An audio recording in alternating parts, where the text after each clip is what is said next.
Hola a todos, bienvenidos nuevamente a mi canal de YouTube. Mi nombre es Marco Ríos Pita, profesor universitario de cursos de negocios, y el día de hoy vamos a desarrollar la segunda y última parte de este importante tema del marketing, que es la segmentación de mercado. En la primera parte del tutorial habíamos explicado algunos temas importantes de la segmentación, como por ejemplo su definición. Asimismo resaltamos los beneficios, la importancia de implementar segmentación de mercados, y habíamos comenzado a explicar las etapas del proceso de segmentación, que en realidad son 5, y hemos ya explicado las bases de la segmentación y hemos comenzado a explicar la segmentación demográfica. Entre diferentes tipos o variables de segmentación demográfica encontramos la etnicidad, ¿sí? Por ejemplo, solamente en Estados Unidos las minorías étnicas representan 2.5 billones de dólares en poder adquisitivo. Estamos hablando de las minorías hispanas, las minorías afroamericanas, entre otras más, las cuales representan un poder económico significativo, a tal punto que las empresas desarrollan planes de marketing independientes para cada minoría.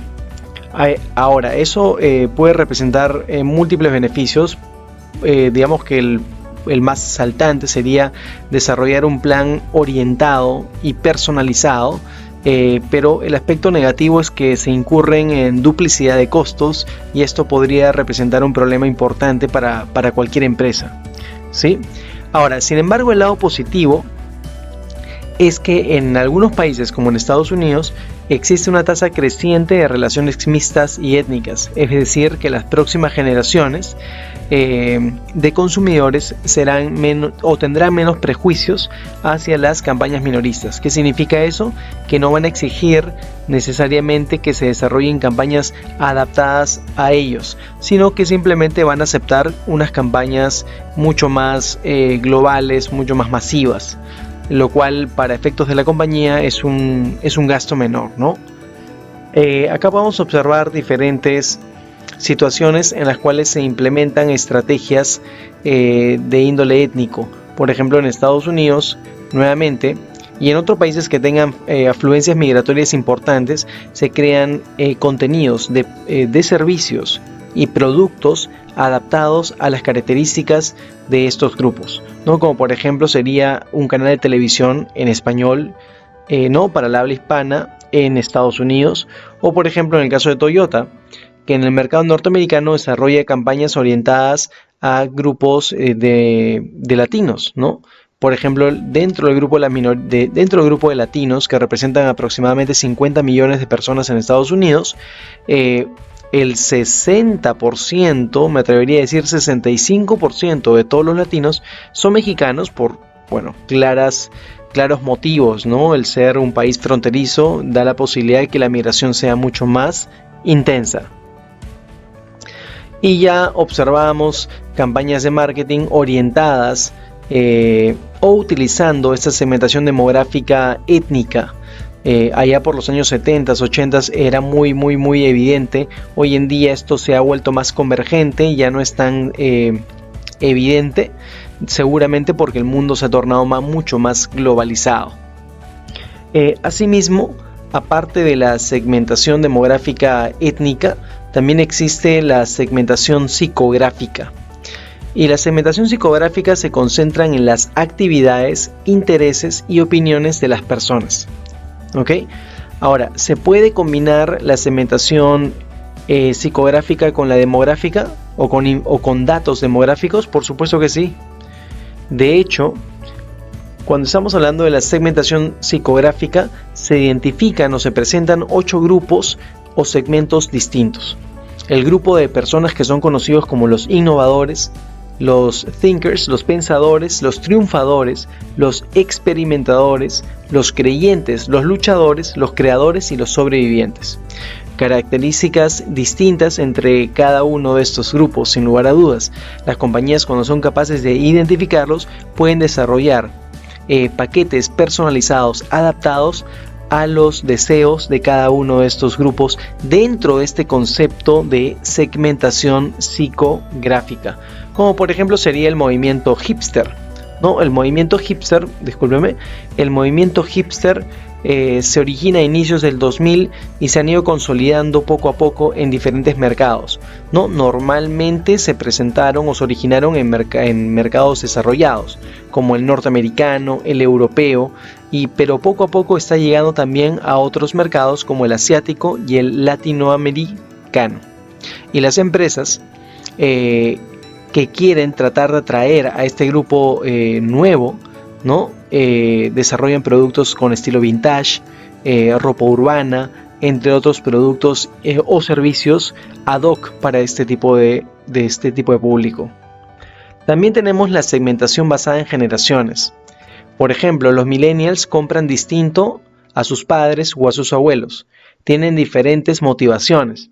Los millennials se convierten en un segmento de mercado atractivo por diferentes motivos, pero de repente uno de los más importantes es que ya se encuentran en edad de trabajar, ya están insertados en el mercado laboral, por lo tanto tienen salarios.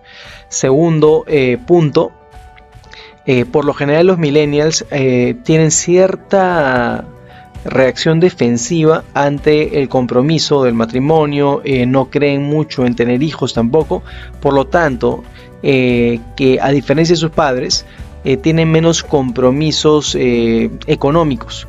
Eso les permite tener excedentes muy elevados de sus sueldos, ¿no? Una vez cubiertos sus gastos fijos. Por lo tanto, son buscados por empresas que venden productos o servicios de lujo, ¿sí?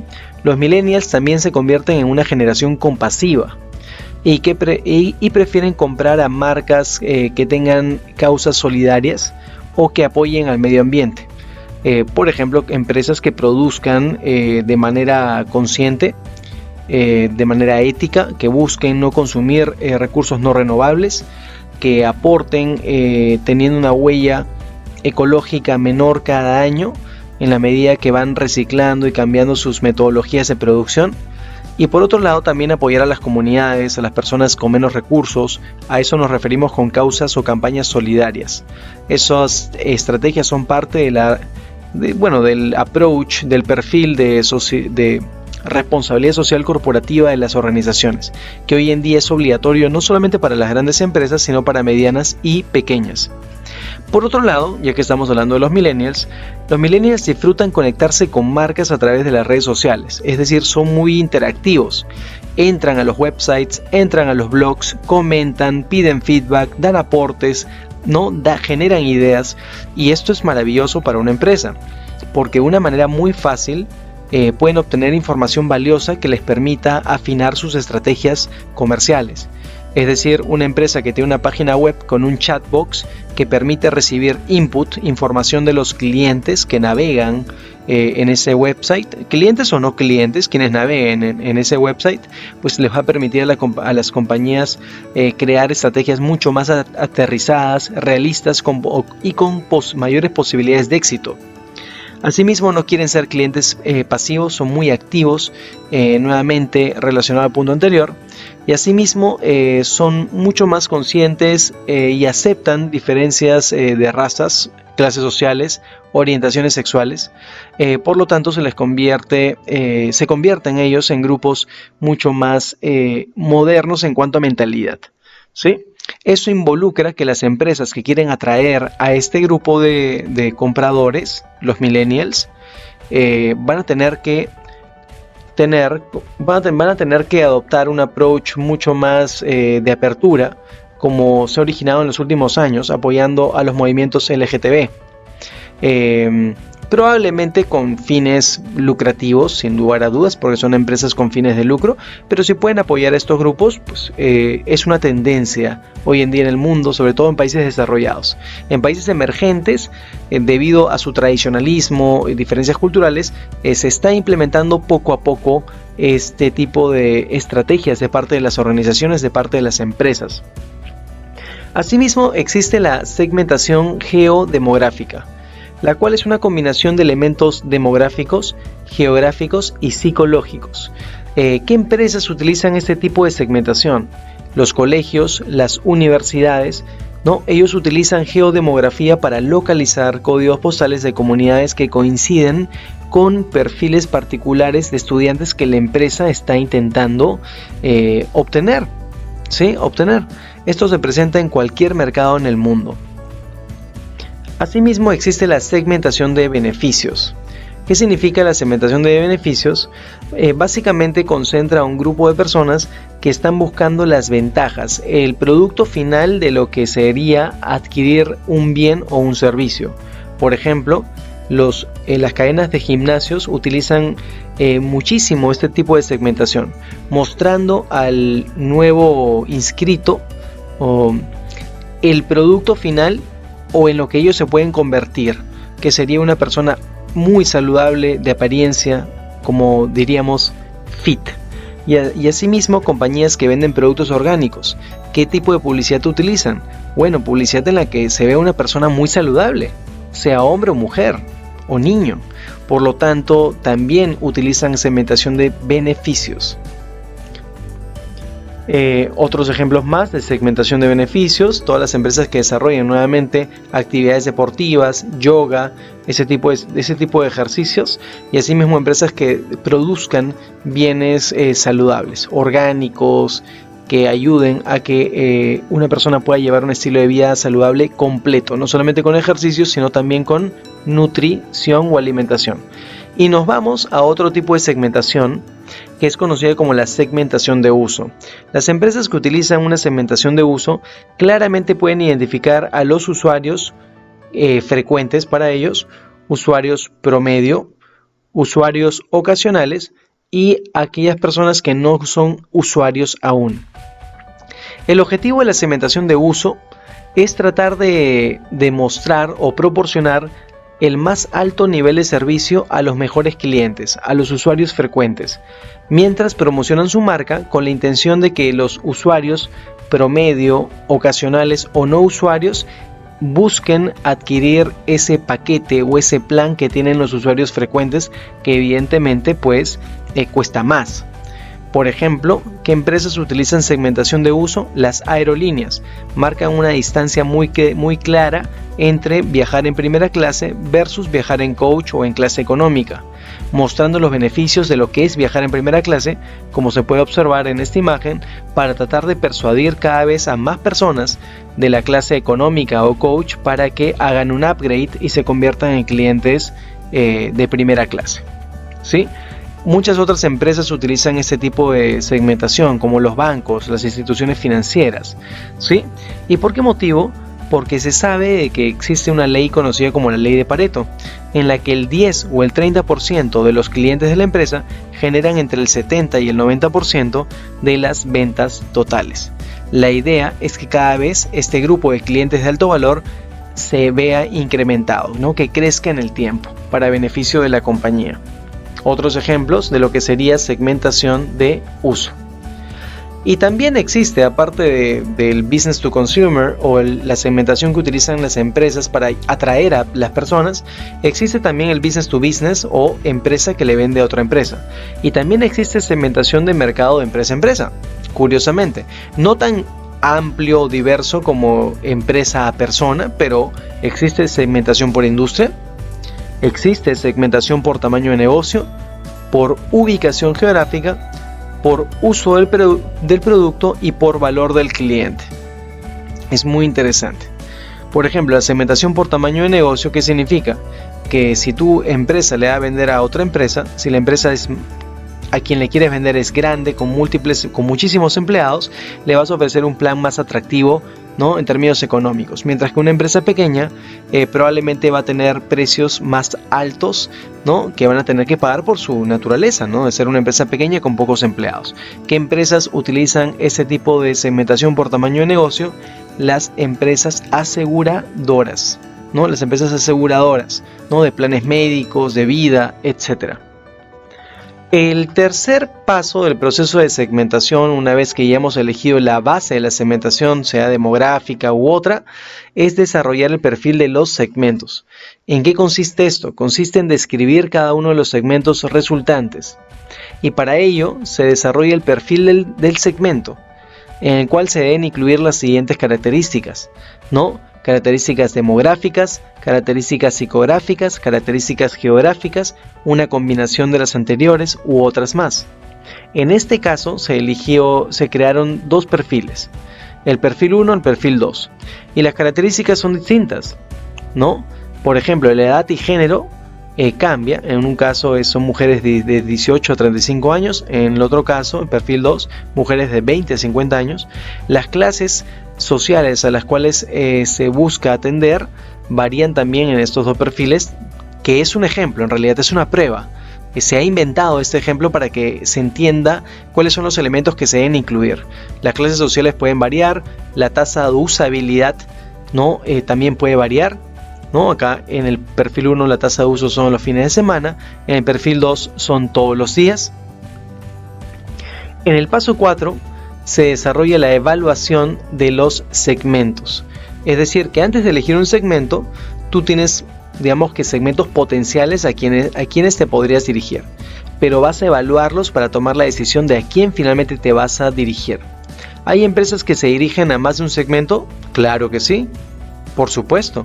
Pero ¿qué ocurre? Utilizan marcas distintas.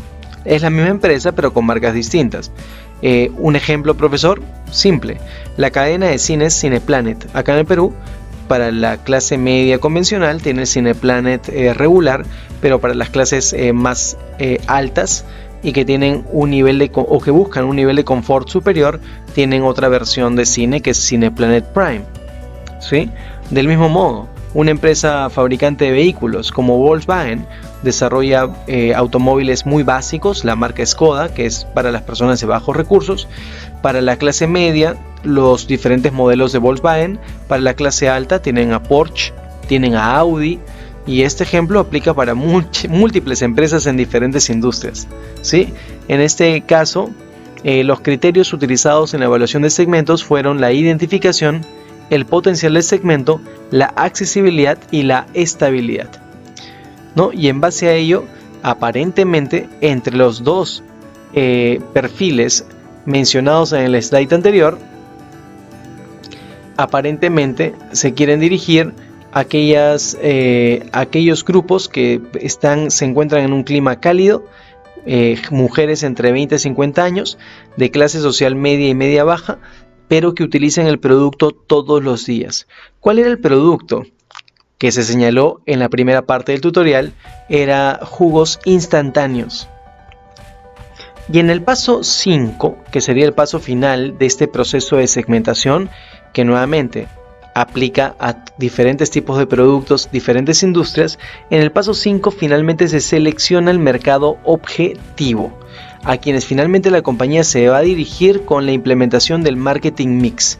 Recuerden ante esto lo siguiente: la segmentación, que es el tema que estamos discutiendo el día de hoy, y el posicionamiento, que es otro tema que se va a desarrollar después, son etapas previas a la implementación del marketing mix. Primero se hace esto, después, una vez que está definido, se implementa el marketing mix. Acá podemos observar también las estrategias de atención al mercado. Las empresas deben analizar cuál es la estrategia que mejor les va a servir o beneficiar, ¿no? Por ejemplo, se puede implementar una estrategia indiferenciada, donde no se desarrolla la segmentación, es decir, la empresa le vende a todo el mercado, bien complicado, y típicamente es aquella estrategia implementada por una empresa que desarrolla productos muy básicos, ¿sí? Que no tienen valor agregado, y por lo tanto se enfocan a cualquiera. Podrían ser productos de la canasta básica, estaríamos hablando pues de arroz, aceite y cosas por el estilo. Pero aún así, una empresa que produce arroz podría también utilizar una estrategia diferenciada. La estrategia diferenciada consiste en atender varios segmentos, pero para cada segmento la empresa ha desarrollado, ¿no?, probablemente un producto distinto, un servicio distinto, un mensaje distinto. Y la estrategia concentrada significa que la empresa se enfoca a solamente un nicho de mercado, un segmento de mercado, no todos, probablemente porque no quiere o no puede, pero bueno, se va a enfocar en uno solo. Cuando hablamos de estrategia indiferenciada, estamos hablando de productos muy básicos de la canasta básica, vale la redundancia, como podrían ser los fideos o los noodles. Cuando hablamos de estrategia diferenciada, estamos hablando de una empresa que tiene un portafolio de productos diverso, muchas veces no tan relacionado, y cada producto se enfoca a un mercado distinto. Por ejemplo, los que compran gaseosa no son el típico usuario de una persona que compra una bebida hidratante. Una bebida hidratante o energizante es para una persona que tiene un estilo de vida activo, atleta, deportista, muy probablemente. Mientras una persona que consume gaseosa todo el día, pues tan deportista no es. Por lo tanto, una empresa como Coca-Cola es una compañía que implementa la estrategia diferenciada. Desarrolla productos con características distintas para diferentes segmentos en el mercado. Y la estrategia concentrada significa que la compañía se va a dirigir a un segmento en particular, a un nicho de mercado en particular. A diferencia de Coca-Cola, que se enfoca en diferentes segmentos de mercado, una empresa como el Rolls-Royce, ¿no? Es una empresa que desarrolla automóviles a la medida, personalizados, muy caros, ¿sí? Se enfocan solamente a un segmento de mercado de altísimo poder adquisitivo y con un estilo de vida distinto a lo cotidiano, ¿no? A lo que sería una clase media, ¿no? Entonces, en este caso, Rolls-Royce implementa una estrategia concentrada. Entonces, señores, hemos terminado la segunda parte de este tutorial de segmentación. Es un tema interesante, muchas veces se explica rápido. Acá lo he explicado con 2 tutoriales completos para que no quede absolutamente ninguna duda. Pero si tienen dudas, escriban en los comentarios, ¿no? Y también si quieren que les explique otros temas de marketing, escriban en los comentarios para poder desarrollar tutoriales para ustedes. Muchísimas gracias.